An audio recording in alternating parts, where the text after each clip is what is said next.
नमो नमः प्रिय विद्यार्थियों, आप सभी का आज की कक्षा में स्वागत है। हम पिछले क्लास में हमने पढ़ा था संधि और संधि के प्रकार, और फिर हमने पढ़ा था स्वर संधि के प्रकार, और स्वर संधि के हमने 5 प्रकार मुख्य रूप से, और 2 पूर्व रूप और पर रूप को जोड़ते हुए 7 प्रकार कुल होते हैं। इस प्रकार से उसके भेद पूरे देखने बाकी हैं। हम एक एक भेद को लेकर, एक एक भाग को लेकर आगे बढ़ रहे हैं। तो पिछले क्लास में हमारा पहला भाग दीर्घ संधि पूरा हो गया था। तो आज की कक्षा में हम आपके सामने गौण संधि लेकर उपस्थित हुए हैं। तो चलो बढ़ते हैं। आज की कक्षा को आगे बढ़ाते हुए हम बढ़ रहे हैं अपने संधि टॉपिक को कवर करने के लिए। यह कक्षा है वो जो कक्षा 10, 9, 10 और रीट और आरपीएससी के लिए उपयोगी रहेगी।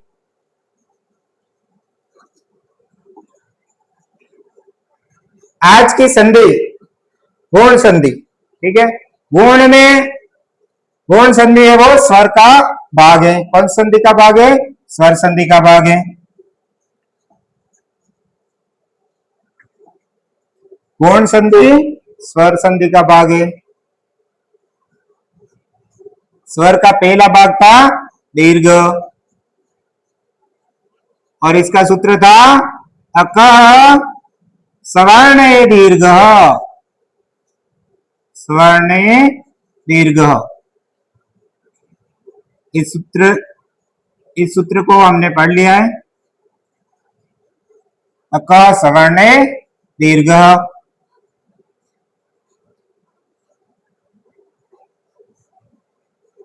दीर्घ आदेश हुआ था इस सूत्र से, वो कल की कक्षा में हमने पढ़ लिया। आज हम पढ़ रहे हैं गौण संधि, और गौण संधि का सूत्र कौन सा होगा और कौन सी संज्ञा होगी उसके बारे में पढ़ रहे हैं। तो इसका विधायक सूत्र यानी गौण संधि कौन से सूत्र से होती है? तो आद्गुण, इसका सूत्र है आद्गुण। यदि आद्गुण सूत्र क्या कहता है? तो आद्गुण सूत्र कहता है कि अ और आ या अवर्ण के बाद कोई भी असमान स्वर ई, उ, री आए तो दोनों के स्थान पर एक गुण आदेश होता है। तो ये कौन सा सूत्र कहता है?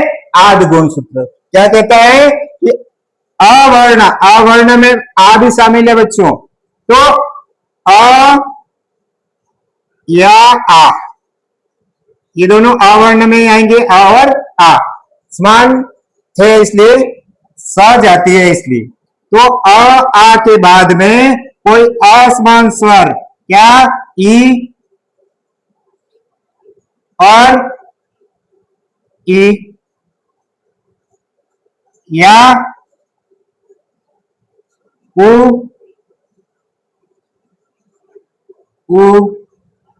लघु और दीर्घ दोनों यहाँ एक लिखे हैं, लेकिन वो समान होने के कारण, स जाति होने का कारण एक ही लिए हैं, लेकिन आपको यहाँ दो ही मिलेंगे, लघु और दीर्घ दोनों रूपों में मिलेंगे। उसी प्रकार री और री और लुई। अगर आ के बाद लघु या दीर्घ ई, लघु या दीर्घ उ, लघु या दीर्घ री या लुई आ जाए तो उसको क्या आदेश हो जाएगा? ए आदेश हो जाएगा। क्या आदेश हो जाएगा बच्चों? ए। अगर ये आ जाए तो इसको क्या आदेश हो जाएगा? ए आदेश कौन से सूत्र से होगा? अडेन गुण सूत्र से। अतः हस्व अ, ए, ओ इन तीनों वर्णों की गुण संज्ञा होती है। ये गुण संज्ञा का सूत्र है। गुण संज्ञा किस सूत्र से होती है? अदेन गुण से। देखो, पूर्व 2 पद होते हैं संधि में, आपने कल भी पढ़ लिया है। और एक तो होता है पूर्व पद, आगे वाले प्लस से आगे जो टुकड़ा निकालते हैं अपन उसे कहते हैं पूर्व पद। और बाद में जो रहता है ई, उ, री में कोई आता है तो उसको कहेंगे उत्तर पद। बाद वाले पद को उत्तर पद। तो उत्तर पद में क्या क्या हो सकता है गौण संधि में? तो गौण संधि में होगा ई, उ, री और री। ठीक है, दीर्घ और लघु दोनों हो सकते हैं, ई, उ इनके रूप। तो उसको गौण आदेश, गौण आदेश किस प्रकार होगा? ई का तो क्या गौण आदेश हो जाएगा? ए, री का उ, ई का तो बन जाएगा ए, उ का बन जाएगा ओ, और री का बन जाएगा आर, और री का क्या बन जाएगा? आदेश हो जाएगा अल। ठीक है, तो इस प्रकार से गौण आदेश हो जाता है। बढ़ते हैं आगे। आ, यहाँ विस्तृत 4 भागों में बांट दिया है, क्या क्या बन रहा है, क्या क्या आदेश हो रहा है वो। अगर पूर्व पद में आ हो और उत्तर पद का अंतिम अक्षर, पूर्व पद का अंतिम अक्षर आ हो और उत्तर पद का प्रथम अक्षर ई हो, तो उसको क्या आदेश हो जाएगा? ए, यानी आ प्लस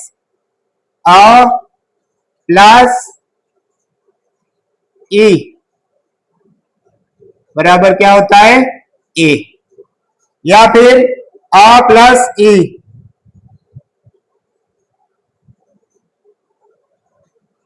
बराबर क्या होता है? ए। या फिर आ प्लस ई बराबर क्या होता है? ए। या फिर आ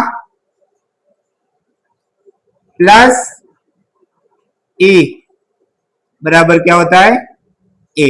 मतलब ये अ का मेल ई से भी हो सकता है, अ का मेल ई से दीर्घ ई से भी हो सकता है, और आ का मेल लघु ई से भी हो सकता है, और आ का मेल दीर्घ ई से भी हो सकता है। तो बनेगा क्या? ए।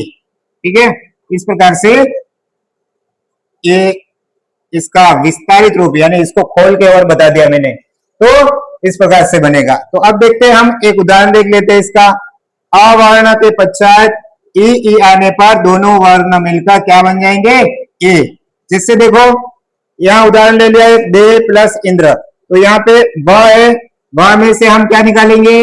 कल समझा दिया, बताओ।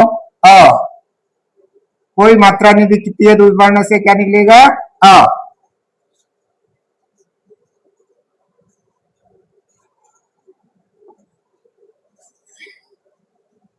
कोई मात्रा नहीं दिख रही है इसकी, वह है, वह में से क्या निकलेगा? अ, तो इसका निकाल लेंगे अ। फिर इधर आगे क्या है? ई, तो इसमें ई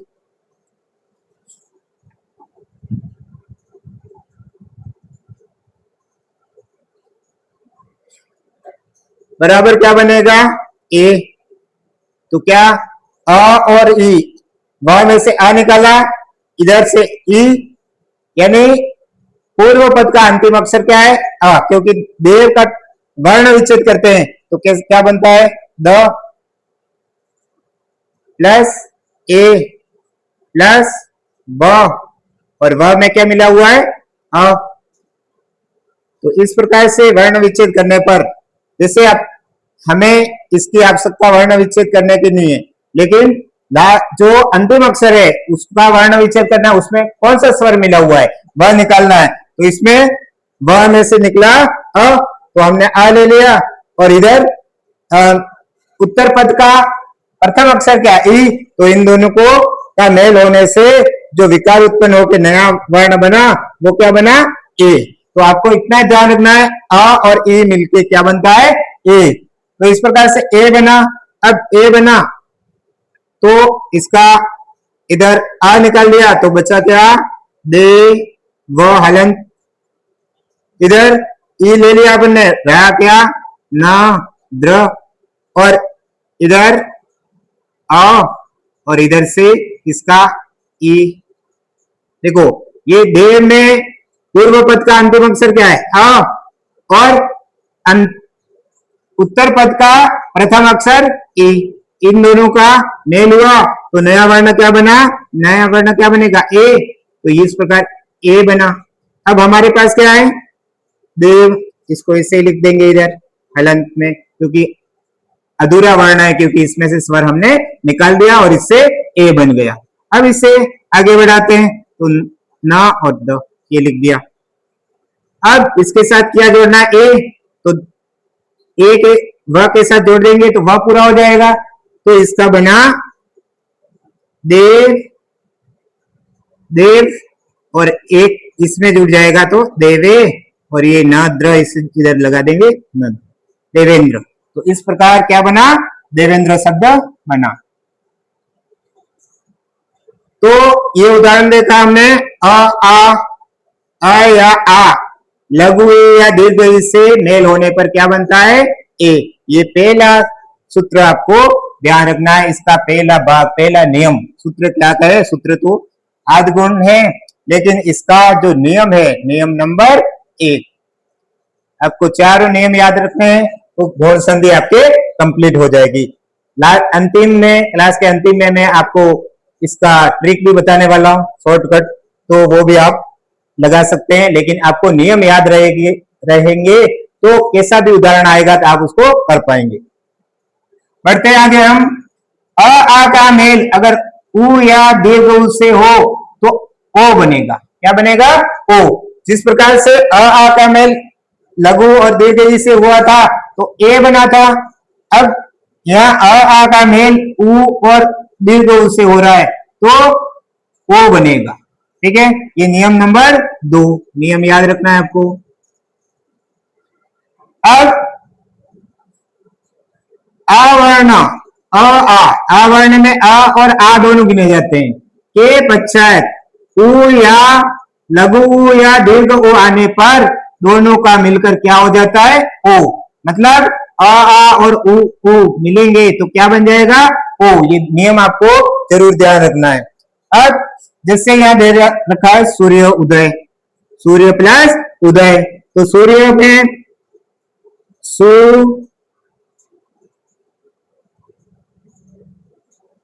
सूर्य में अंतिम अक्षर निकालेंगे। इसका वर्ण विच्छेद करके देख लेते हैं।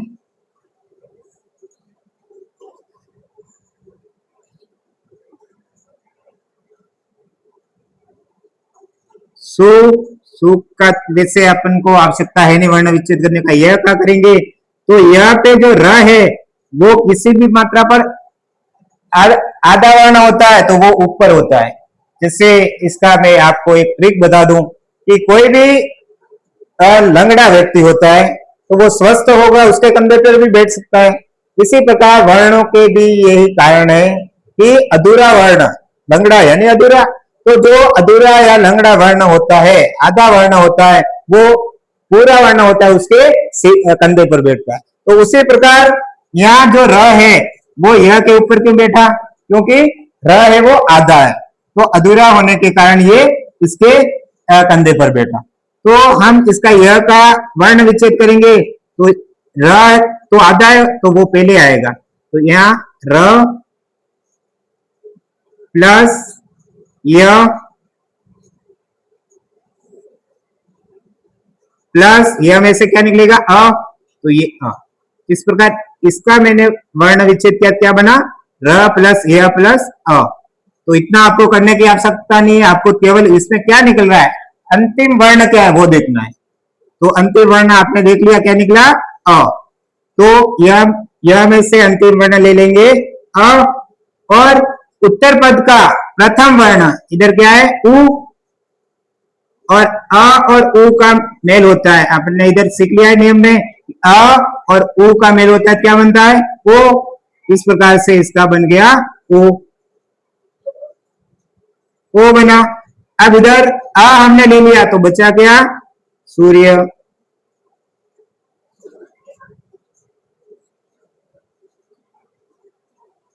र नीचे उतर जाएगा इधर हलंत, ठीक है सूर्य।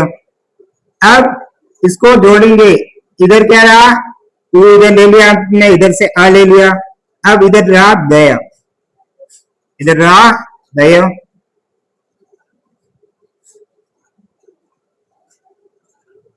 द। अब इन दोनों का मेल कराएंगे तो क्या बनता है अ प्लस उ बराबर ओ। तो इसका बनेगा ओ। संधि होने के कारण ओ बन गया। अब इधर दया है अपने पास, और इधर क्या है, सु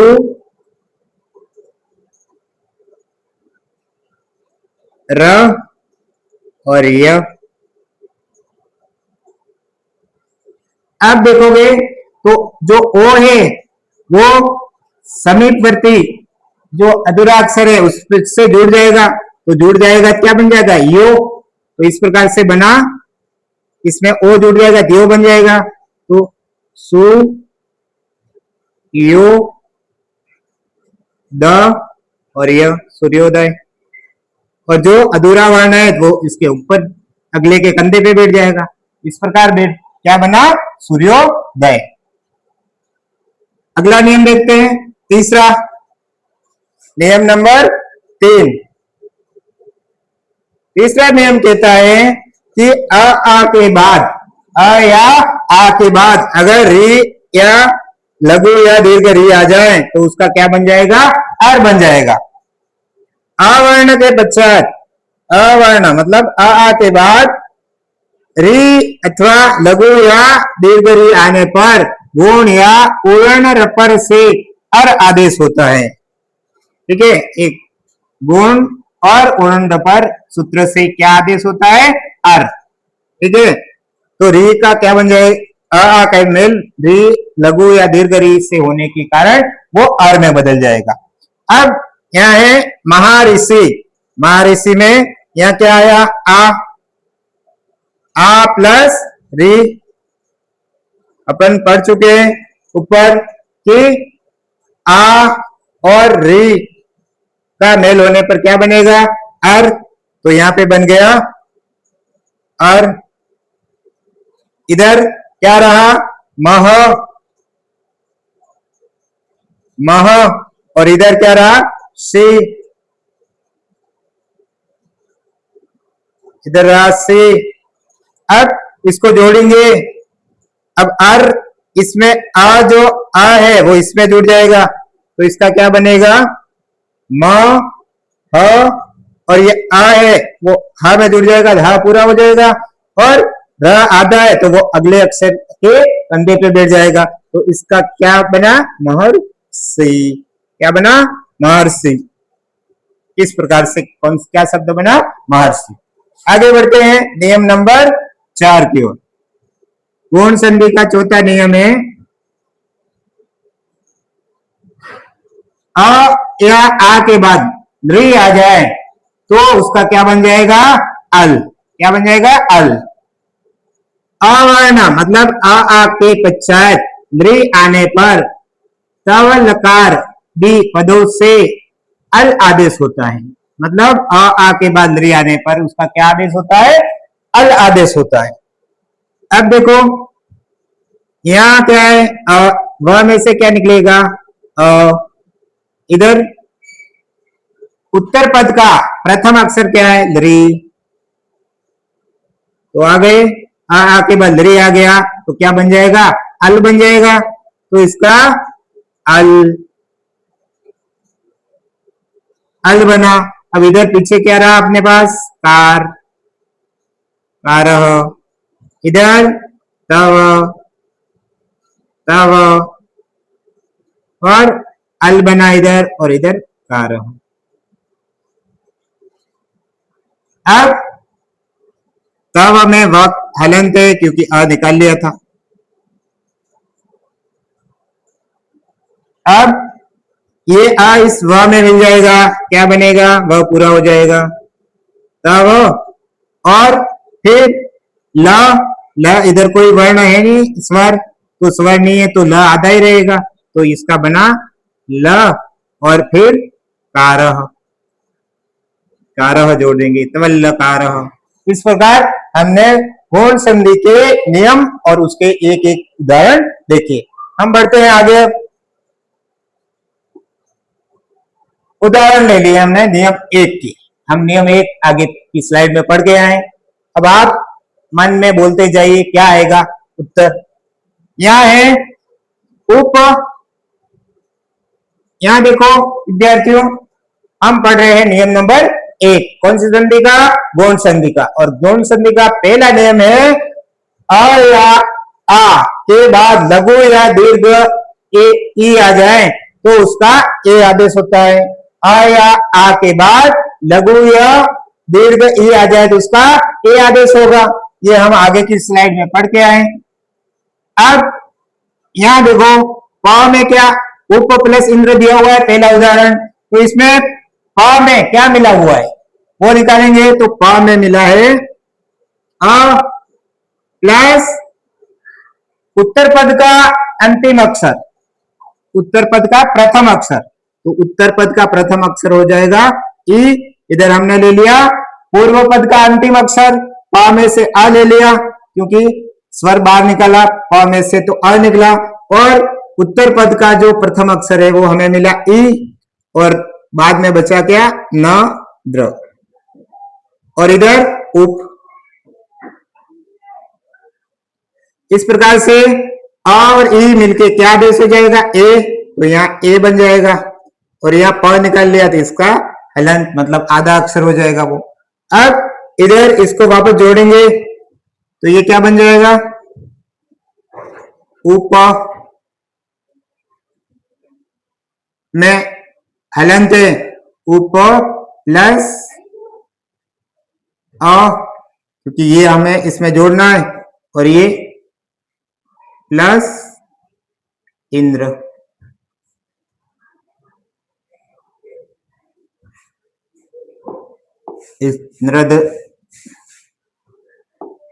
इंद्र ई को दूर लेते हैं न द्र। इसका प में से अ निकला था और इसका अंतिम अक्षर था ई। अब दोनों अ और ई मिलने के कारण एक नया वर्ण बना, वो क्या बना था? ए। तो इसका बना था ए। अब इसको जोड़ देंगे, प में ए जोड़ देंगे तो क्या बना? उपेंद्र। इस प्रकार उपेंद्र शब्द बना। अगला उदाहरण है हमारा नर प्लस ईशः। तो नर में क्या निकलेगा? अ और इधर ई, अ प्लस ई मिलके क्या बनेगा? ए। इस प्रकार से हमारा जो ये ए बना वो इसका र का लग जाएगा तो क्या बना? नरेश। इधर महा में महा शब्द का अंतिम अक्षर आ मिलेगा और उत्तर पद में प्रथम अक्षर ई, दोनों को योग होने पर क्या बनेगा? ए। तो इसका हो जाएगा महेंद्र। इसी प्रकार अगला उदाहरण है रमा, इसका आ और इधर ईश में ई, योग होने पर बनेगा ए तो हो जाएगा रमेश। रमा प्लस ईश क्या बना? रमेश, महेंद्र, नरेश, उपेंद्र। इस प्रकार के ये उदाहरण बने। हम चलते हैं आगे के उदाहरणों की ओर। नियम नंबर 2, हम पढ़ रहे गौण संधि और गौण संधि का प्रथम नियम हमने पढ़ लिया। गौण संधि का द्वितीय नियम, द्वितीय नियम है अ आ का मेल उ से हो जाए, उ या लघु या दीर्घ उ से हो जाए तो उसका क्या आदेश हो जाता है? ओ आदेश हो जाता है। अब यहां देखेंगे सूर्य में से अ यानी पूर्व पद का अंतिम अक्षर है वो क्या मिला? अ। और उत्तर पद में प्रथम अक्षर क्या मिला? प्रथम वर्ण जो उ और अ और उ मिलके क्या आदेश होता है? ओ। तो इस प्रकार से इसका ओ आदेश हुआ। तो यहां हमें सूर्य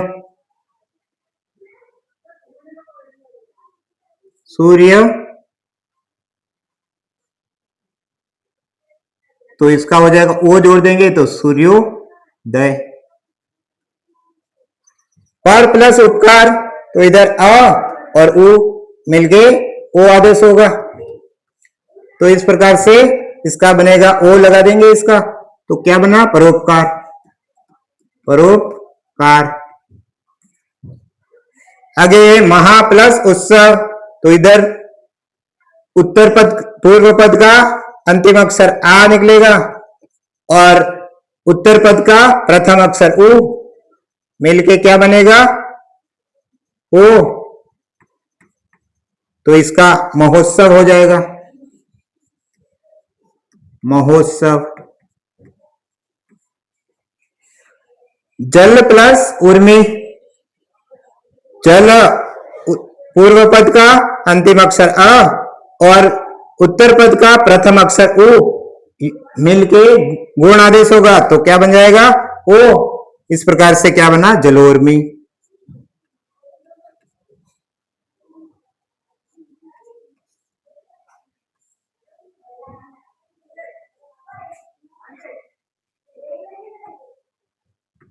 विसर्ग जैसा का जैसा लगा देंगे सबके।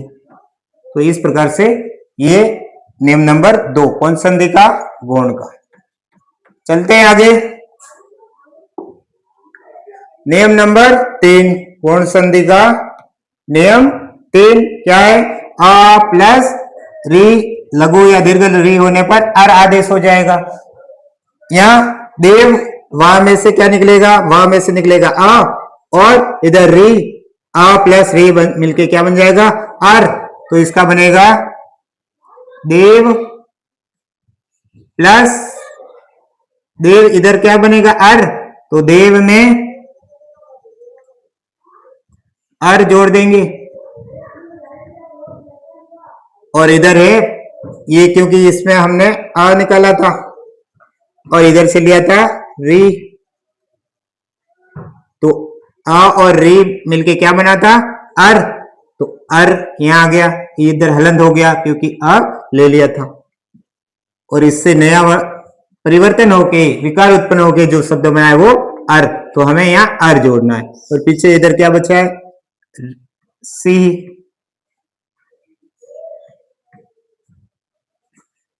ये स्वर है वो व्यंजन में मिल जाएगा तो वह पूरा हो जाएगा। तो ये बना देव और र अधूरा है तो अगले के कंधे पर बैठ जाएगा, मैंने बताया वैसे। देव ऋषि, देवर्षि क्या बना? देवर्षि शब्द बन जाएगा। उसी प्रकार महा प्लस ऋषि, हा में इधर आ निकला और इधर री, आ प्लस री बन के क्या बन जाएगा? अर। तो क्या बनेगा? मह हलंत और इधर अर जोड़ देंगे, अर क्योंकि नया शब्द बना वो अर, प्लस इधर क्या है? शी। अब अ हा जो हा में मिल जाएगा मह और र अधूरा इसलिए आगे वाले के कंधे पर बैठ जाएगा। तो इस प्रकार हुआ महर्षि। ग्रीष्म ऋतु, ग्रीष्म में अंतिम जो वर्ण है वो है अ और इधर ऋतु में प्रथम वर्ण री। तो अ और री मिलके क्या बना? अर। और इधर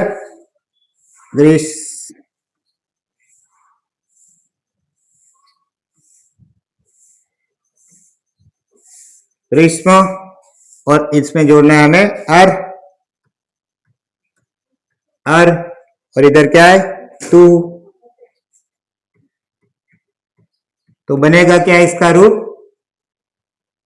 ग्री श और म में आ मिल जाएगा तो म, ग्रीष्म और तू।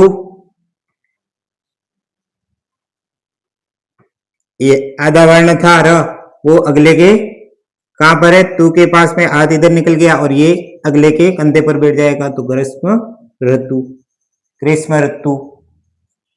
अगला शब्द है वसंत। तो वसंत का अंतिम वर्ण निकलेगा वो निकलेगा अ और ऋतु में प्रथम वर्ण री, इसका मेल होगा दोनों का, क्या बन जाएगा? अर, और अर बन जाएगा तो इधर व स न त अ निकाल लिया हमने इधर, और इधर ऋतु में री निकाल लिया, तो इन दोनों का मेल होके क्या बन गया? अर।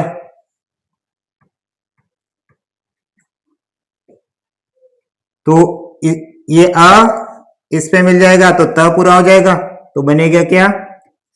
व स, यहां न के साथ में कोई स्वर है नहीं तो न आधा, और त में अ मिल जाएगा तो त, और र है वो अधूरा है, क्योंकि अधूरा होता है वो अगले के कंधे पे बैठता है, तो वसंत ऋतु, वसंत ऋतु, इस प्रकार से शब्द बनेगा वसंत ऋतु। चलते आगे, अ आ और अल, अ आ से क्या बना है? अल, और संधि किस कौन सी हुई है? गुण का, ये कौन सा नियम है? चौथा, गुण का चौथा नियम। अ आ के साथ री आ जाए तो क्या बनेगा? अल बनेगा। जिस प्रकार यहाँ पे तव, तव में अ और री, अ और री मिलके क्या बनेगा? अल, और इधर क्या है? त और व हलंत, क्योंकि इसमें अ हमने ले लिया, और इधर क्या क्या रहा है? कारह।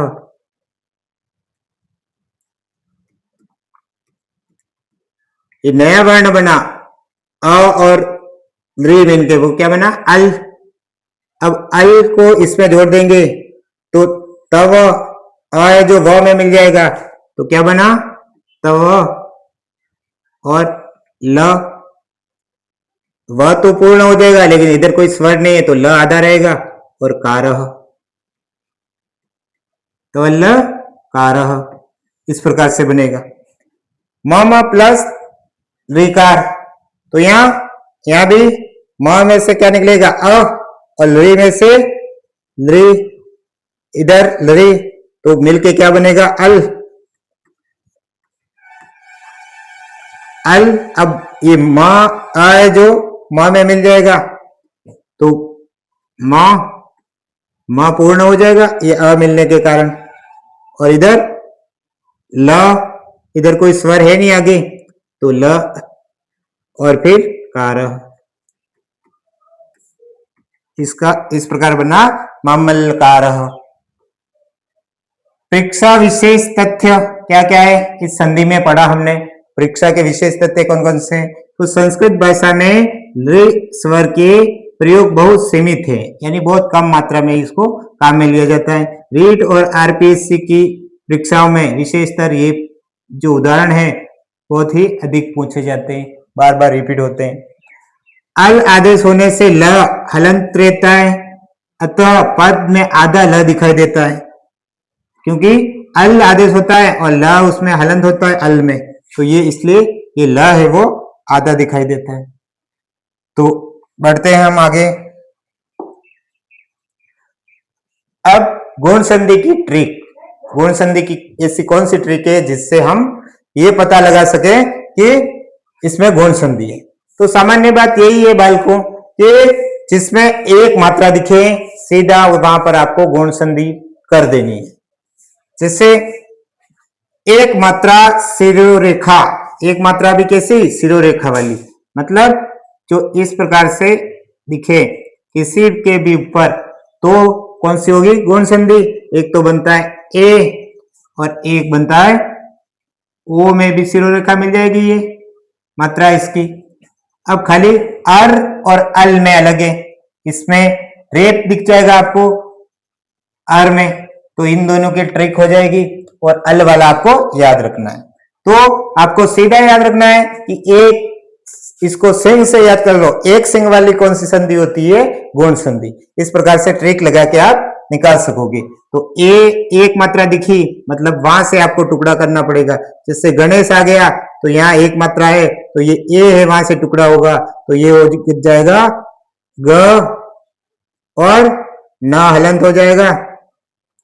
और ए यहाँ पे ले लेंगे, इसका विच्छेद करना है, किस प्रकार करेंगे।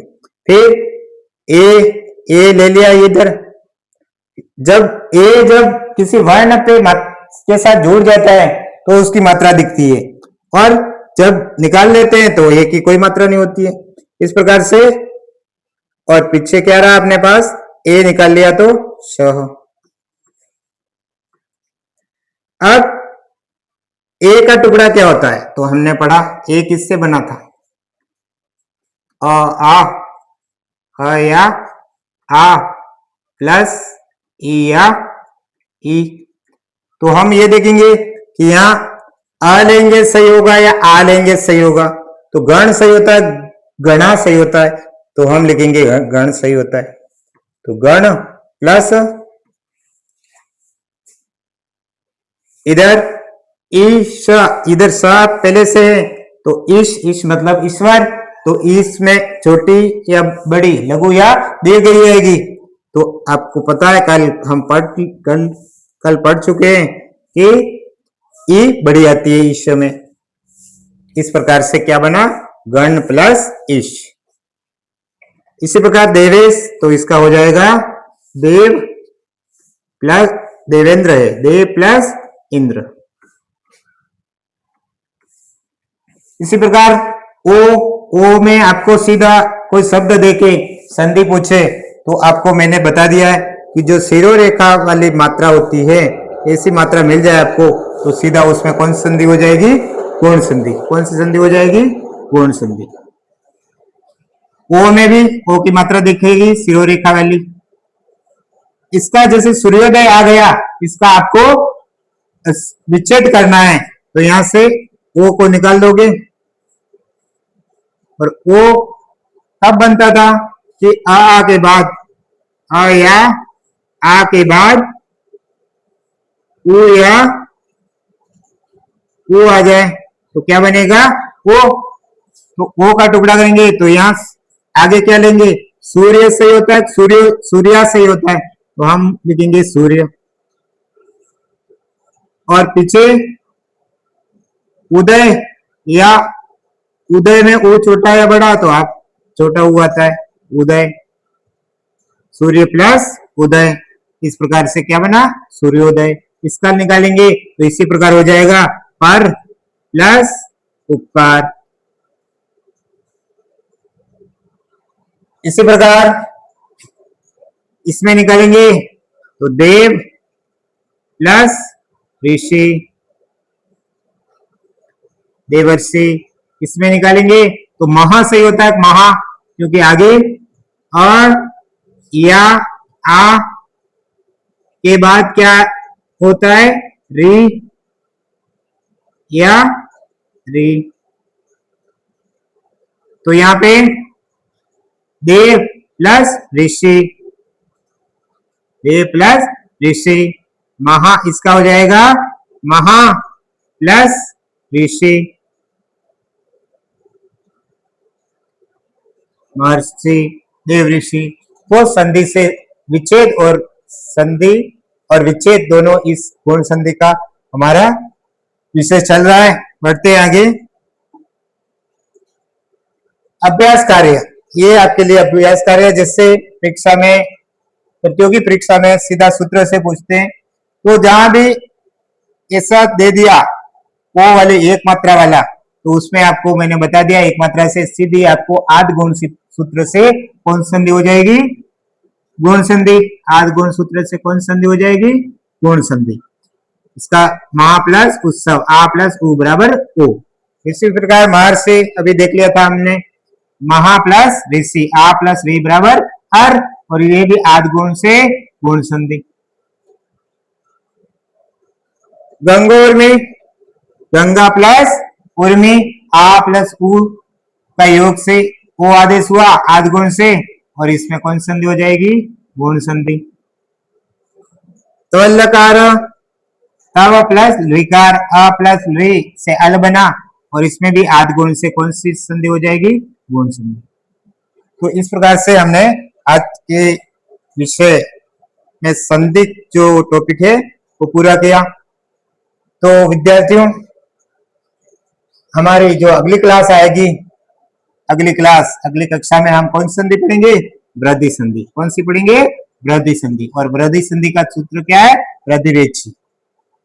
तो आप सभी का एक बार पुनः